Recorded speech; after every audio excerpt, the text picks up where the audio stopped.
एक घने जंगल के किनारे एक बड़ी और गहरी नदी बहती थी। नदी के पास एक पुराना ऊंचा जामुन का पेड़ था। उसी पेड़ पर रहता था एक बहुत ही चालाक और समझदार बंदर, जिसका नाम था मिट्ठू। मिट्ठू पूरे दिन जामुन खाता, पेड़ पर झूलता और मजे से रहता था। नदी में एक मगरमच्छ रहता था, जिसका नाम था कालू। एक दिन मिट्ठू ने मजाक में कालू को एक जामुन फेंक दिया। कालू, वाह, ये तो बहुत मीठा है। धीरे धीरे दोनों के बीच अच्छी दोस्ती हो गई। मिट्ठू रोज कालू को जामुन खिलाता और दोनों घंटों बातें करते। कालू की पत्नी गुलाबो बहुत चालाक और थोड़ी लालची थी। जब उसने सुना कि बंदर रोज मीठे जामुन खाता है, उसने सोचा, गुलाबो, जब जामुन इतना मीठा है तो उस बंदर का दिल तो और भी मीठा होगा। मुझे उसका दिल चाहिए। उसने कालू पर दबाव डाला, जाकर उस बंदर को लाओ और उसका दिल मेरे लिए ले आओ। कालू दुविधा में था। दोस्ती भी थी, पर पत्नी का डर भी। एक दिन कालू पेड़ के पास आया और बोला, मिट्ठू दोस्त, मेरी पत्नी तुमसे मिलना चाहती है। चलो, मैं तुम्हें नदी के बीच वाले सुंदर टापू पर ले चलता हूँ।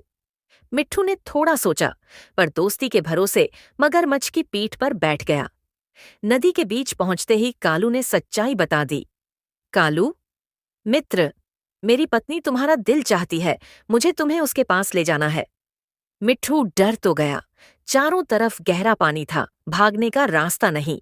पर मिट्ठू बेहद चतुर था। उसने तुरंत एक तरकीब सोची और बोला, मिट्ठू, हंसकर, अरे कालू, तुमने पहले क्यों नहीं बताया?